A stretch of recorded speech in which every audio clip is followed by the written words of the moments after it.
In my world there is music and good vibes and laughter and lovers, adventure and friendship. We know who we are. Welcome to Be the Wellness Podcast, where we help you master your body, mind, and the experience of life through insightful conversation, interviews with experts and thought leaders, all with a side of marital banter and some good old-fashioned humor. Yes, we are your hosts, Adam and Vanessa Lambert, and we're committed to helping you live life fully expressed physically, mentally, and experientially. Sit back, grab a cup of coffee, and join the conversation.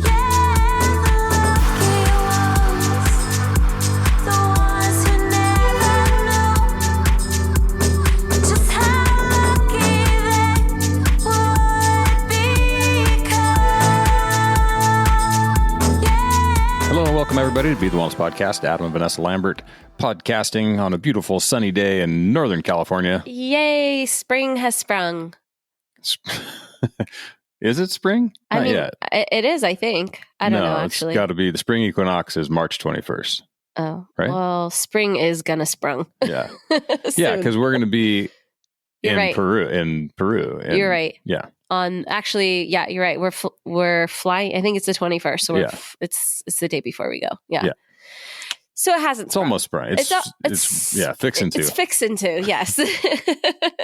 So we are really excited about our awesome podcast today. You know, I was saying this in the podcast, but I'll say it again because it is true that we've never had a fertility specialist on the podcast. And so when Sarah's information came across my desk, I thought, it would be really cool to talk about this because I think that fertility is so symbolic of what is happening in the world these days. And, in terms of health and really just overall vitality, right? Vitality of the species. Mm-hmm. And I mean, I'm actually always blown away by the people who do end up getting pregnant because I'm like, how the heck did that person end up getting pregnant? Life finds a way. It finds a way. Yeah. But, so many people that do have fertility issues and do really struggle with this stuff. I think it's so important that they know that there are alternative paths out there than kind of just the standard narrative of fertility, the fertility clinics and that kind of thing. So Sarah Clark is the founder of Fab Fertile. And, her journey really began when she had to receive donor eggs. She was actually having her own health issues and that made her, really face this infertility problem early on. And she became a certified life coach. And then as a sort of offshoot, decided to really get into health coaching and integrative nutrition. And so she's the author of Fabulously Fertile, and she's also has an amazing signature fertility coaching program, which really is super comprehensive to finding out what might be getting in the way of, of you having the ability to carry your own child. Yeah. Yeah, you'll hear it in the podcast. Like she knows what she's talking about, yes. And it's not, and there's something that we find because we interview quite a few people, right? And there's people that have one way of doing things and they sound very sure of it, right? And you can tell, and you're like, boy, that person's really got, they've got a plan and it's squared away. But then there's, which is fine for some things, but then there's like this other level of people who understand so broadly the nuances that can occur when individualizing things for people that like when you hear them talk about it, you can just tell that like they're searching through their brain for the 75,000 options for the answer to the question that we just posed. And they shape something out of it, and she's one of those people you're just like, okay, she knows what's up. Like, yes. This is like, Chris Kresser is one of those people, right? And you listen to him, you talk to him, he's like, well, how much time do we have to talk about this? Yeah. Yeah, absolutely. And she also hosts the Get Pregnant Naturally podcast where she shares a lot of the things that people come up against. And when we talk about, some of the issues that I had with scar tissue from my surgery with the ruptured appendix and, really approaching this stuff at all angles, getting experts to really kind of dive through all of, like Adam said, the nuances of what you could be up against with this stuff. And so, I was thinking as we were recording this podcast that, whether or not you're trying to get pregnant or not, like these are the kinds of things that we as humans should be looking at. And so even if you are not a woman trying to currently get pregnant, these are the things that we're up against as a human species. And all of the things that she's talking about that apply to fertility apply to really creating a robust human, environment. Yeah. Yeah. It's interesting. It's something that she said I had never really thought about in this respect, but and she says in here somewhere that she's like, well, the human body is designed to survive, not to procreate. So its priority is survival. So if you're at a point where you're not easily procreating, your body's just trying to survive. So something's going on. Yep. So it's like you could almost infer that a optimally healthy human is a fertile one.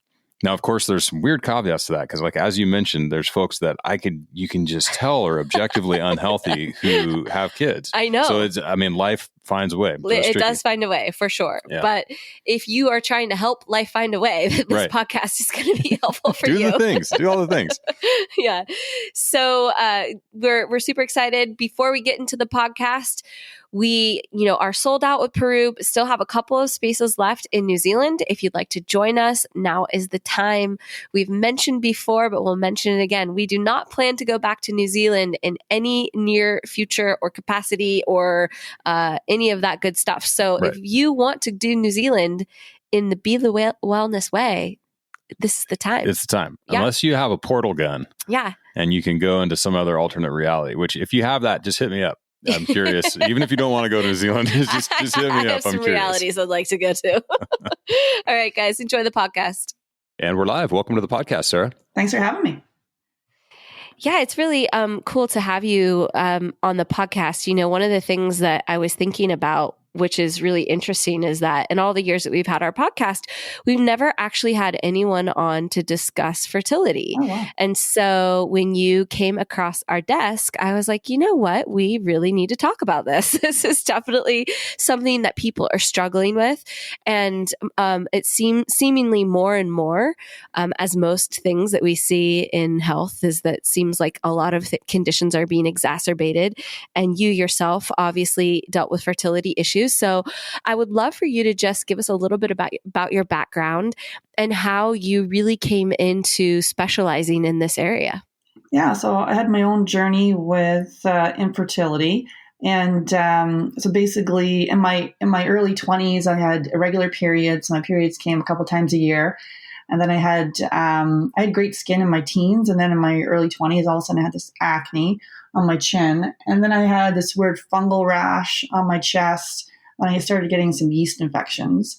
So because the periods were irregular, the first line of defense was to go to my doctor. Then I was put on the pill. So I was on the pill for about 7 years or so, and then wanted to come off and start trying for a family. So just before I was 28, came off the pill, and the periods were still irregular. So I went to my OBGYN and was told I had premature ovarian failure, which is a loss of function of the ovaries before the age of 40, and I was told the only way I'd ever have children was by using donor eggs. I remember her grabbing the IVF brochure and saying, off you go to the clinic. And I didn't stop to think about those other health issues going on with the irregular periods or fungal infections, or why all of a sudden I started getting acne. I didn't even get a second opinion. I went straight to the fertility clinic, got on a list for donor eggs. And we were lucky enough on the first fresh transfer to have our daughter. And our daughter is 18 now. So oh, wow. Back in the day when you said donor eggs and people are like, I don't know what you're saying. What does that even mean? Yeah, what is it exactly? Even now it's more, you do hear more of embryo adoption and embryo donation, where because there's so many IVF procedures going on that there's little embryos waiting there. But it's still, people, may not know what donor eggs are or embryo donation. So, and then we had sorry, go ahead. Oh yeah. So I'm curious, I think what's important here is just to really emphasize the fact that people really don't correlate these sort of superfluous, health conditions that are happening in their life with something like infertility or irregular periods. And so I'm wondering, did Did the doctor make that connection for you whatsoever, or were those just not even addressed as part of the story? No, they didn't even. It was just basically, here's a diagnosis. This is what it is. Mm-hmm. Premature ovarian failure.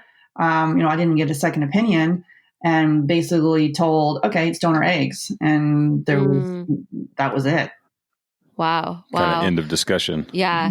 Yeah. It's so wild, right? I mean, just being in this health and wellness arena for so long now, it's just really amazing to me how separate, doctors really treat conditions. Like they're in different parts of the house or in different rooms, but they don't even address that it's in the same house. Right. Yeah. You're like, go ahead. Oh, yeah. So you talk about on your website that it was actually your infertility was a food intolerance and later a gut infection. So maybe dive into the discovery of that. Yeah. So we had our daughter, and then we had 2 embryos left over, and then we went back in, and those embryos didn't work because I was on this mission to have our kids close together. So I was super stressed. And then went in for another donor. And then we were lucky enough on the first transfer to have our son. So he's 15. So, and then after we had our daughter, my immune system just took a nosedive. I remember I had 9 colds in 1 year. Every cold went to a sinus infection. I thought it was a great idea to take antibiotics for every sinus infection. I started getting chronic bladder infections. So I was peeing blood, became allergic to all the antibiotics for the bladder infections. The yeast infections became chronic. I had dandruff and vertigo, toenail infections, and really my and more acne. And my immune system was just really compromised. Although I was still functioning, I wasn't bedridden or anything.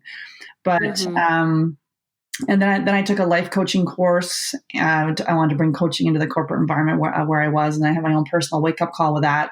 And then discovered I really wanted to get into health coaching, and so then took a health coaching course, and that's when I discovered I had these food sensitivities. So for me, so I'm sensitive to dairy, gluten, and corn. So when I took those out of my diet, lo and behold, the sinus, the bladder, the yeast started to dissipate after a couple months. And then worked on that. And then a couple of years after that, then discovered I had a gut infection. So with H. pylori and Streptococcus and fungal infection. So eradicated that.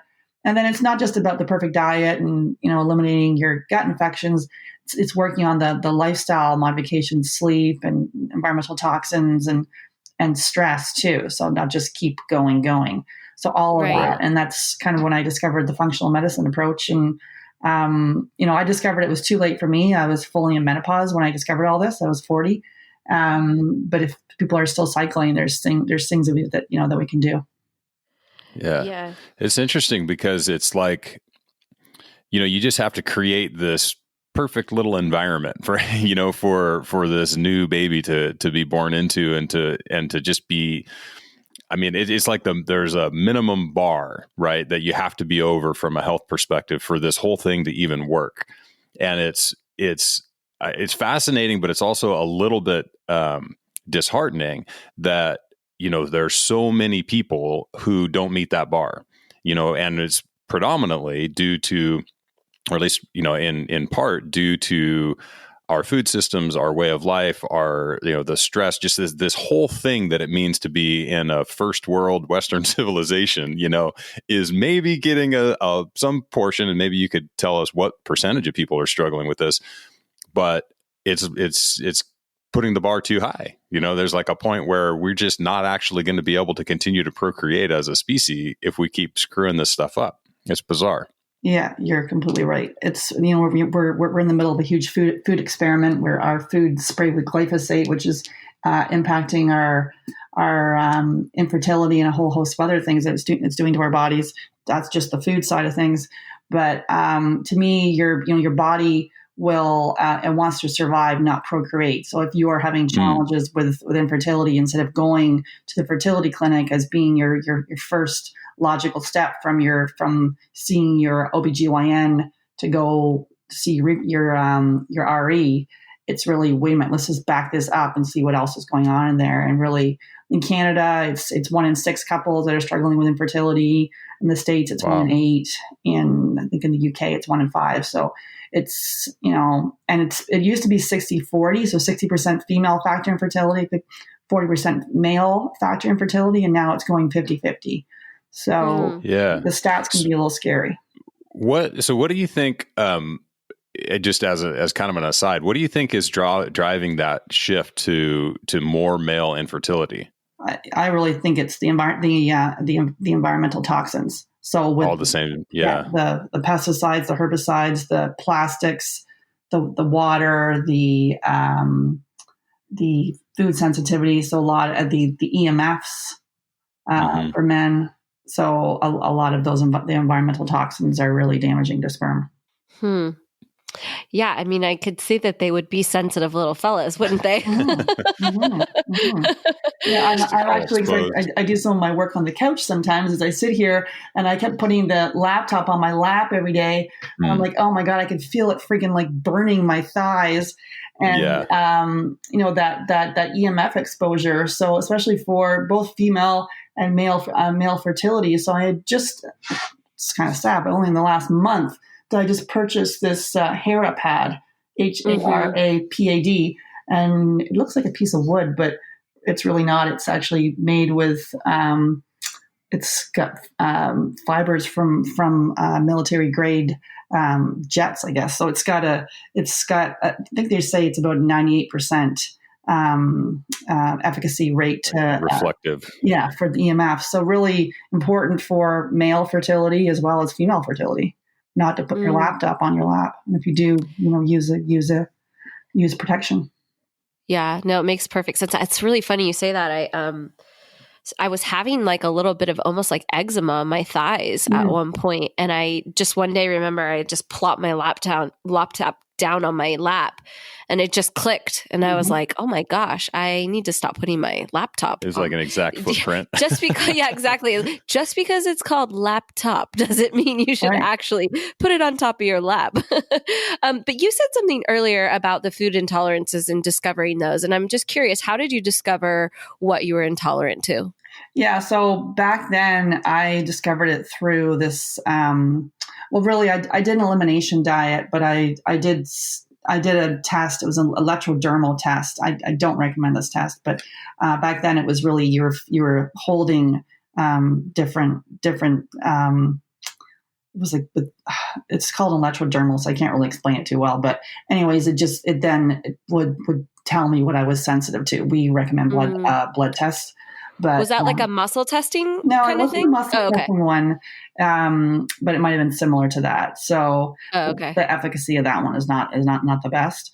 But that's what I used to discover it. And then really for me, it was more the elimination diet. So taking out the top allergens. So we have both our couples do the elimination diet. So you're taking out dairy, gluten, soy, corn, peanuts, eggs, and you're taking those out for 10 days and then systematically reintroducing them to see exactly how food impacts your body. And this is for both couples.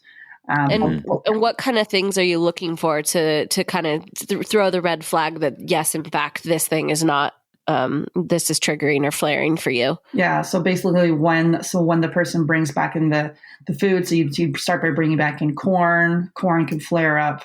Asthma, it's different for everyone. So any kind of sign that you have when you bring the food back in, that's when you stop. You don't continue.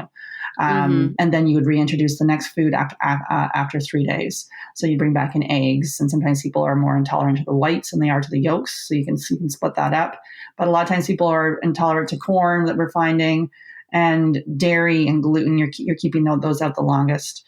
Those are the two top allergens. People with dairy we've had people get rashes all over their entire body when they bring back in dairy. And before they would have been like, I'm fine with dairy. So once you take it out, then the body mounts an immune response to it. And it just kind of goes in overdrive. And just because you're intolerant to it now doesn't mean that's the case forever, or it may be, depending on how high a sensitivity it is. Right. Well, and the same goes for, maybe you were fine with it for the first 30 years of your life, Right. Right. and then now all of a sudden you're not, right? So it's a tricky one. Yeah. And obviously all the cross reactivity stuff, right? So like you said, you might be cross reacting with something that as you heal that gut, you might be able to tolerate one of those things, but maybe not together, or maybe not in a state of heightened inflammation, so to speak. Exactly. And then if you're intolerant to, if you have a high sensitivity to gluten, you could also be there's lots of cross reactors with gluten, from dairy to corn to gluten-free oats to instant coffee. There's a huge list of different cross reactors. So even if you say, I'm 100% gluten-free, and it could also be in your personal care, it could be in your medicine cabinet, it could be in your supplements. So gluten hides everywhere. So to be able to really be quite vigilant with that. Mm-hmm. I'm curious about your thoughts. We've been in this paleo world for a really long time. And one of the things that we've noticed over the years is that folks become very vigilant about something like gluten or dairy or what have you. And then, obviously they have this great amount of time where everything clears up and they have this amazing, kind of health improvement. But then over time, they become so hypersensitive to dairy or gluten or what have you, that they literally, they react to any bit of it. And so I'm curious if you work with clients on, kind of an effective dose here and there to make sure that they're not so highly sensitive that, we've heard of folks that like literally break out in hives and, will have these crazy reactions because they've gone so many years that, maybe their gut flora just really doesn't tolerate it at all anymore because they don't, their gut biome is not used to it on any level anymore. So I'm curious if you work with people to kind of manage that. Yeah, so a lot of it is looking at the diet that's right for you, so a customized diet, and then also looking to see is there a gut infection going on. So we use the GI map stool test. It looks at the DNA of your stool, and the majority of people that we work with, there's something going on in the gut, be it a parasite, be it a bacterial infection, a fungal infection, H. pylori being passed back and forth between couples, not even having any of the symptoms such as GERD or acid reflux. Mm-hmm. So the gut infections are key. And if your gut is inflamed, then some of these foods in your body will keep mounting an immune response. If you have leaky gut, and we have a lot of people coming in to see us that were on long-term hormonal birth control, and when we ask, well, why did you go on the pill? Typically, it was not for prevention. It was because they had irregular periods or PMS or heavy periods, and then being on the pill itself will then predispose you to food sensitivities and gut infections. And then also you can eat this beautiful nutrient dense diet, but you're not absorbing the minerals.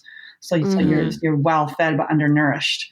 And so some of those things, if you're really inflamed and you're having that kind of reaction, if you have a little crumb of gluten, like what else is going on? And we wouldn't start with the AIP diet, so the autoimmune protocol diet. We would start with the elimination diet. And then if someone is that inflamed, may have to, for 2 or 3 months or so, do the AIP diet to let things calm down. Because this is not the elimination diet. It's not a long-term thing.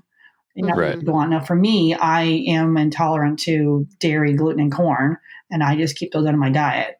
That's not the case for everyone. Although for this, we are finding a lot of people with high sensitivity to gluten. The food sensitivity test right now, there's no perfect food sensitivity test to figure out if you are sensitive to gluten. We actually like the LEAP MRT test, and we've just in the last 3 months or so started using the Zoomer bundle from a Vibrant Wellness. So it looks at 26 proteins in wheat. So the current celiac test is only testing for 1. So there's a lot of false negatives and things are missed. The food sensitivity test, and then with the GI map test, there's a indicator in there for the anti-gliadin, and that one, if that's high, then we can see people are getting exposed to gluten. And even if they say they're 100% gluten free, if there's a high sensitivity to gluten, even if your partner's going out and drinking a beer, coming back and kissing you, those those, or having a piece of bread, that could cause a reaction in your body for a while. So it is very customized to kind of fine tune, what's going on. Yeah. Yeah. And it's one of those things, I think, so you hear all of this complication, and this is something that we, kind of come up with with some of our clients, but you hear all of this, everything that you're saying, you're like, wow, that sounds like a lot to do. And why wouldn't you just go, full blown paleo or whatever, and just cut all of this stuff out and just be like, okay, you know what, it'll be easier and I can just do this. But, what we tend to see is that for some people, that's totally fine. Like some people don't have a problem being on what could be considered a pretty restrictive diet, but for others, it's just not sustainable at all. And so I'm assuming that this is like a big part of the reason that you're going through all of this, to discover the nuance of the individual so that you can really just kind of fine tune it and make it as, as inclusive of a diet as possible for folks. Is that kind of the idea? Yeah. So it's not supposed to be long-term. The only thing potentially that we're seeing as a pattern that could be more long-term is gluten sensitivity. Some of the other, and depending on how high it is, then we're looking at cross reactors, especially if you have an autoimmune disease. We see a lot of people coming in with Hashimoto's or undiagnosed Hashimoto's, and even undiagnosed celiac disease, and then struggling with infertility. So those are, if you've got an autoimmune disease, looking at the elimination diet, you've got to go 100% gluten-free, and then potentially going on an AIP diet. There's actually studies that's been published last year about the efficacy of the AIP diet for irritable bowel disease as well as for Hashimoto's, and they're published in the Journal of American Medicine, talking about the efficacy of just making dietary changes alone for both of those things. Yeah. Yeah. It seems pretty clear, at this point that, and it's great that the studies are starting to backfill what folks have been seeing in practice, exactly. Because that really is it, right? You just see somebody that goes on an AIP diet and like magically a lot of stuff just starts to sort itself out, and turns out it's not so magic, but that's just kind of how it goes. So I think we've covered pretty effectively, kind of the immune system response to food and how that can be problematic for fertility. But I'm curious on another aspect of the food front, like where do you land on carbohydrate intake and stuff like that? I mean, I know we've seen to some degree, especially with women, an ultra low carbohydrate diet combined with, any sort of high intensity exercise can cause some significant problems in there. And I'm curious, but that's kind of a fringe population, right? It's like the low carb CrossFitters, which there just aren't that many of these days. But I'm curious where, or if at all, that kind of carbohydrate intake, macronutrient split stuff comes up in your coaching. Yeah, we don't really deal with that because we're looking more at food sensitivities, and then if there's blood sugar issues, then we can look at carbs, making sure that we're going to balance your blood sugar, making sure you're getting enough protein. It's more we actually see people not eating enough and struggling with weight issues if their BMI is high. But really, so we do a blood chemistry review looking at the blood in with functional levels. So for healthy people, as opposed to people that are the current conventional levels that are looking at people with disease. So it really just flags things that have been missed. And so as far as like a specific thing with carbs or like those people, we may see more if you've got amenorrhea, so not cycling at all. If you're under fueling and over exercising, we may see more of that. But typically we're helping people just eat real whole foods, not eating processed stuff. Although most people come to us would say they're eating a clean diet, the majority of people would not think they have a food sensitivity, and they don't think anything like that would be related to their fertility. They're not even thinking they haven't even gone there. Right. Yeah. Yeah. Which is always so shocking to me. It's just amazing. Like you said, that the first line of defense is the fertility clinic. It's like, that's a whole nother podcast, right? Yeah. But I mean, it all comes down to just your knowledge, I mean, it's like, if you look back even at your initial take on this whole thing, it was seasonal allergies, right? And it's like, oh my God, how do I deal with these seasonal allergies? Zyrtec, Claritin, all of this stuff until somebody clued you in to gluten and dairy, And I was like, thank God. Yeah.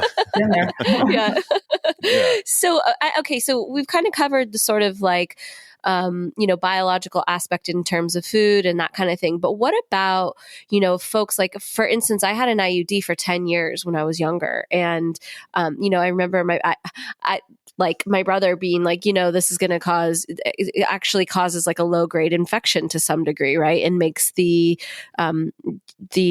what is it? Inhospitable environment. Yes, it makes an inhospitable environment. Exactly. So I'm curious if you've worked with folks who've had issues on that side of it, or if you're really just looking at the food sensitivities and kind of balancing that stuff out. So we do see a lot of people that have been on long-term hormonal birth control. Not as many people with IUDs, because there's like copper toxicity that can develop from that, and there's a whole a good podcast to listen to on that is Fertility Friday. She's interviewed a lot of people on IUDs and the impact that's on people's health, with it being stuck in there and then causing all sorts of other issues in the body. But we regularly see people that have been on the pill and for 10, 15 years, and now they're struggling with infertility. So that's kind of where, so basically, and that is predisposing you to those food sensitivities and gut infections. And kind of, as I say before, why were you placed on the pill? And typically it wasn't for prevention. And then also people with long-term antibiotic use, like myself, just kept taking antibiotics for everything, which was not a good idea ever. And then that chronic stress. So a lot of people will come to us, and there's trauma associated with infertility, but they may also have had trauma with either a death or some trauma they've experienced in their life, and that potentially could have triggered an autoimmune disease, which we see fairly regularly with people dealing with an autoimmune disease and infertility, and then they're following down the conventional path and it's not working. As we say, a lot of people with Hashimoto's, and they haven't even changed their diet. Yeah. They just kind of, yeah, totally. So I kind of want to switch gears then, just to sort of take it into another realm. I've been speaking with a friend about a book called Spirit Babies. Yeah. Have you ever heard of this? Oh, yeah. Mm-hmm. Yeah. So I'm curious because, and I haven't actually read the book, but from what I understand, the premise is kind of like actually starting to communicate with the spirits of your potential children and, kind of starting to call them in or summon them in and sort of communicate, if you will, from the other side. So I'm curious on your take with that, if you're seeing folks that are clearing up all of the medical stuff, but they're still struggling. Like, what is your kind of spiritual take on what could be going on there?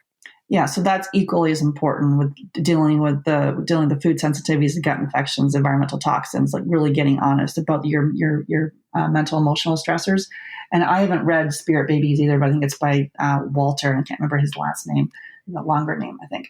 But the spirit, to be able to, sometimes most people will, as I say, the first line of defense is they go to the fertility clinics, and then potentially if they've had failed IUIs and IVF, spent tens of thousands of dollars, and then they could be in a very dark place where they can't even visualize this working, which is very difficult. So we run mind-body fertility groups a couple times a year. I co-facilitate it with a therapist, and really looking at mindfulness activities to really, because with this journey, there's a lot of catastrophizing about the future, ruminating about the past, and really feeling an overwhelming feeling of feeling broken, which is this is something that both men and women should be able to do. And why am I struggling, and why am I stuck here? As everyone else seemingly moves on with their lives, and why is it's so hard? So in a lot of like self-blame and self-hatred, and so basically being able to show yourself some self-love and some compassion, and getting into doing meditation and visualization to be able to visualize it working. And so the spiritual side of things can be like tapping into that intuitive side, that like knowing, looking out for synchronicities and the signs, because they're all around us. So being able to really tap into that piece. And if you feel you're in that negative mindset, being able to reframe some of those negative thoughts. A lot of people go into comparison on Instagram and, seeing that they have this seemingly happy life, but knowing when to set boundaries. And there's so many triggers on this journey with pregnant bellies and baby announcements and baby showers, to be able to know, like, you don't need to say yes to everything. Yeah, absolutely. And I'm curious if, especially for you, given that you had donor eggs and, you had that experience, if, some people or like how you deal with folks that maybe have to go the adoption route or end up, having to get a donor egg or having to do some of these other things, folks, like if you're able to kind of help coach them through this idea that maybe the spirit or that baby doesn't necessarily need to come through their body, or, maybe that doesn't have to necessarily be the path, or if you work with folks on that at all. Yeah. So because of my story with donor eggs, I do work with a number of people I've worked with people that have been diagnosed with premature ovarian failure, and we help them get pregnant naturally. Not everyone, but we have helped people do that, as well as if they have low AMH, which is anti-Mullerian hormone is low. So basically he's told that donor eggs are the only option. But we also help people that have selected to go the donor egg route, and you still need to do all the foundational changes there and be able to visualize it working. And a lot of people get caught. It's very common. There's a lot of grief associated with not being able to have your own biological children. And so coaching people through the grief process with that, as they then can be able to visualize it, because it's many people have this plan of how it's going to work out, how it's going to be. And then all of a sudden, oh wait, you can't have your own biological children. And it can be very devastating. For me, I was just a very action-oriented person and got the diagnosis, and I didn't even take any time to grieve. I just went straight into action. And I actually thought people that were going through years and years of IVF, they had it worse than me. So that I just reframed it in my mind that way. And I just knew it was going to work. Luckily it did. And that's how that's how I was. Other people are there. It takes like months or years to kind of come to grips with doing donor eggs if it may not even feel right for them. So for me, I was very open with my children about it. Obviously open with my journey of how this came to be, but I think it is we get stuck with the how it's going to happen instead of just opening, some way, somehow I will be a parent or a mother, which can be hard when you're like, wait a minute, I want it done this way. Right. Yeah. Yeah. It's interesting. Adam and I always thought we would have kids, and we got married really young. So it was kind of just one of those things where you're like, well, obviously we'll get to that point in our lives. But, as we got older, I think it was sort of a combination of like what you're talking about. I had some issues. My appendix ruptured and caused like a bunch of scar tissue damage in my abdominal cavity and sort of like all over the place. It was a big mess. But when I did some work on it from a spiritual perspective later in life, I realized that I thought maybe that there was something physically wrong, and maybe there is, maybe there's a part of that, because I've never gotten pregnant. Like, it's just not something we've ever tried for, but it's just never happened. And, after 20 years of being together, you're like, oh, maybe that would have happened at some point. And I had this really beautiful moment of, actually, doing plant medicine a couple of years ago and having this really beautiful connection with two spirits, actually, a boy and a girl, that were like, yeah, we'd love to be yours. And I just had this conversation with them, and I was like, I just might not want to do it in this lifetime. And they're like, cool, next lifetime, no problem. We'll meet back up. And I just, it was whatever, but it was very healing for me, because it kind of just made me realize that there's such a big spiritual component of this.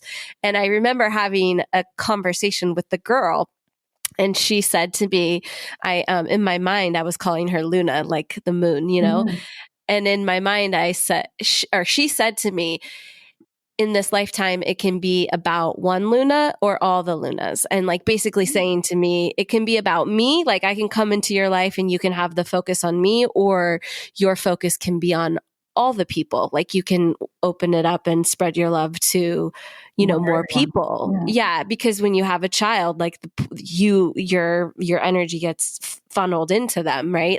The funnel becomes very direct. And so for me, I wanted to share that, because I think there's such an important part of the soul contract and the work that you're doing with those spirits, and for folks to really, like you said, be open to the way that a child can come in, and also be open to like if you actually really want it or not. Yeah, because there could be, we work with people with emotional freedom technique too as well, because there could be blockages in here where maybe maybe you have a story that, birth is scary or pregnancy is scary, or, or something that'll never work. So some blockage that is stuck there. So a lot of this to be able to work through trauma that you have, which can be hard, but to, get a therapist to work through some of that. And, it's interesting when you were saying about the surgery you had with the appendix. I did a podcast with someone talking about scar tissue and adhesions. So I was talking about if you've had any kind of surgery, if you've had fibroids or car accidents or any kind of trauma to your body, actually scar tissue can then form. And so they have a physical therapy program that helps to then remove this. And they've got a lot of studies with fertility and sterility, and talking about the efficacy of removing scar tissue for fertility, and then also for bowel obstructions as well. So it's kind of a cool episode. But yeah, definitely there's like the physical side of things as well as the spiritual side of things. And in this journey, the fertility journey, and really the journey to health is to look at all of it, not all at once, but to consider all of it. Yeah, absolutely. I love it. This has been so informative and just really helpful. I think that, we've had so many people in our life in the last few years that have been in this world, kind of either ramping up for children or, suddenly realizing that they want to have them after not, thinking they did, and then having problems, and just all kinds of folks in several different phases of this. I'm really glad that we got a chance to kind of put an episode together, because this gives us a reference point to not only share with our listeners, but also with folks that are in our, in our friend circle, and be like, listen to this. This is what you need to think about. So we really appreciate this conversation. And where can folks find out more about your work, and where can they link up with you? Yeah, so they can find me on the Get Pregnant Naturally podcast. So I interview experts in the functional medicine field, as well as natural fertility solutions and mind-body fertility. It's on iTunes and Spotify. And you can also, I have a fertility diet freebie. You can go to Fertility Diet Freebie and pick up a 3-day fertility diet challenge. So that'll give you some recipes and some strategies to get started right now with a diet that is great for fertility. Awesome. And what's the episode that you were talking about with the scar tissue? Which do you happen to know, like how I could reference that? Yeah, it's with Larry Wurn, WURN, and it's with Clear Passages, but it's on, it's how adhesions impact fertility on my podcast. Awesome. I'm going to definitely check that out. I'm always like, I want to clear up like some of it, but maybe not all of it, because it is kind of a nice birth control. Kind of works like for my benefit a little bit.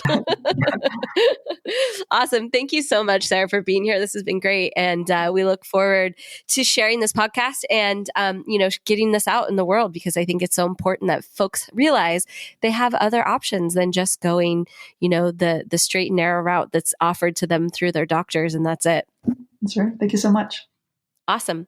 And that's a wrap, folks. Hope you guys got something out of that podcast. Yes, absolutely. I did. I'm going to listen to her podcast right now about the scar tissue. Yeah. I'm going to see what we can do. Yeah. There's some really interesting stuff. Before we got on the call to do our podcast, I perused some of the titles in her podcast, and there's a lot going on over there. Yeah. I'd go check it out. Yeah, absolutely. And it's that moment, folks, where we get to read one of our reviews from iTunes. We're super excited because, like we've mentioned before, every single one of these reviews is super important to us, and they really mean a lot. And so if you haven't taken the moment to leave us a 5-star review, take a moment to scribble a few positive words of love and encouragement to your favorite funny podcast hosts, then now is the time. And Meredith1313 took the time, and she said, Be the Wellness is my go-to for current health and wellness information, Adam and Vanessa are insightful and funny, and always a joy to listen to. Plus, I know that I'm going to get the latest information in health and wellness and the mind-body experience, all with a boost of positivity. I like that they also practice what they preach by leading wellness retreats and coaching. You can really feel that they want to help people experience their best life with with their open minds and open hearts.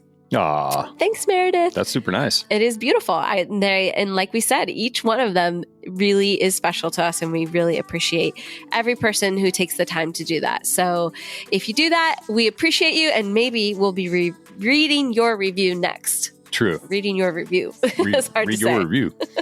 All right, guys. We'll see you soon. Bye. Bye.